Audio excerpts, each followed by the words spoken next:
Cinema చూపిస్తా మామ అని చెప్పేసి ఆ సినిమాలో కీలక అంశాలు ఏముంటాయని మీరు అనుకున్నారు? అదే సినిమా చూపిస్తా మామ అంటే మంచి సినిమా చూపిస్తామని కాదు, నీ సంగతి చూస్తానని చెప్పేసి. మోడీ గారు కూడా అంతే, ఇప్పుడు చూసింది మీరు ట్రైలరు, రాబోయే కాలంలో అసలు సినిమా చూస్తారు అన్నారు. ఏం ట్రైలర్ చూపించాడు? మొత్తం 4 లేబర్ కోడ్లు తెచ్చి కార్మిక చట్టాలన్నింటినీ మూలం పెట్టేశారు. ఇప్పుడు సిఐఏ తెచ్చేసి పౌరసత్వం అనేది మతం ప్రాతిపదిక చేసి కొంతమందిని పౌరులు కాకుండా చేయడానికి పూనుకుంటున్నాడు. అలాగే రైతులకు గిట్టుబాటు ధర చట్టం చేయను, మీరు ఏం చేసుకుంటారో చేసుకోండి అని అణిచివేశాడు. ఈరోజు 2 కోట్ల ఉద్యోగాలు ఇస్తానని చెప్పేసి అన్నాడు. ఇప్పుడు 120 మంది చదువుకున్న వాళ్ళు ఇంకా నిరుద్యోగులుగానే ఉన్నారు.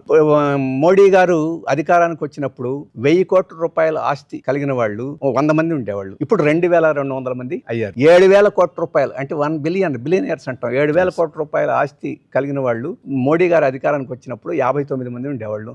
ఇప్పుడు 221 మంది అయ్యారు. కాబట్టి ఏం సినిమా చూశారు వీటన్నిటిని బట్టి మనకి అర్థమవుతుంది. మన ఆంధ్రప్రదేశ్ ఇంకా మంచి సినిమా చూపించాడు. అంటే భారత్ వెలిగిపోతుంది అనడానికి ఇది ఒక తర్కం అంటారా?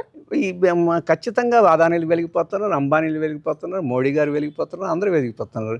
కానీ సామాన్య ప్రజలు ఈరోజు 1% ప్రజలకి 40% ఆస్తి ఉంటే మిగతా 90-80% ప్రజలకి ఎక్కడో 10% ఉంది. అంటే ఉత్పత్తి అయిన సంపద ఎవరు సామాన్య జనానికి వెళ్ళలేదు. ఇటువంటి ట్రైలర్ని రేపు ఫుల్ ప్లెడ్జ్డ్ సినిమా చూపిస్తాడు. అంటే 1 నేషన్ 1 ఎలక్షన్ అంటే ప్రజాస్వామ్యం ఉండదు, రాష్ట్రాలకి హక్కులు ఉండవు. ఇప్పుడు 370 రద్దు చేసేసాడు. రేపు 375 కాశ్మీర్కి కాదు, మొత్తం రాష్ట్రాలకే ఈరోజు పన్నులు 30%. ఇంతకుముందు 39% ఉండేది పన్నులు, రాష్ట్రాలకి 30కి తగ్గిపోయినాయి. ఇంకా రేపు ఫైనాన్స్ కమిషన్ వస్తే అవి కూడా ఉండవు. అందుకని రాష్ట్రాల హక్కులు కాలబడతాయి.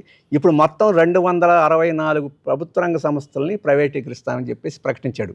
4 ఏళ్ళు అయింది, ఇప్పటి వరకు చేయలేకపోయారు. స్టీల్ ప్లాంట్ ప్రైవేటీకరిస్తామని ఇప్పుడు చేయలేక పోరాటాలు జరుగుతున్నాయి. ఇది మీ పోరాటాలు చేస్తున్నారు కాబట్టి మేము మెదలకుండా ఉన్నాం. అది ట్రైలర్. రేపు పోరాటాల సంగతి మేము జైలుకు పోతారు, ఇవన్నీ ప్రైవేటుకి వస్తాయి అని చెప్పేసి అసలు సినిమా వస్తాయి. అందుకని అసలు సినిమాని మనం చూడాలి. ఇదే హారర్గా ఉంది. అది ఇంకా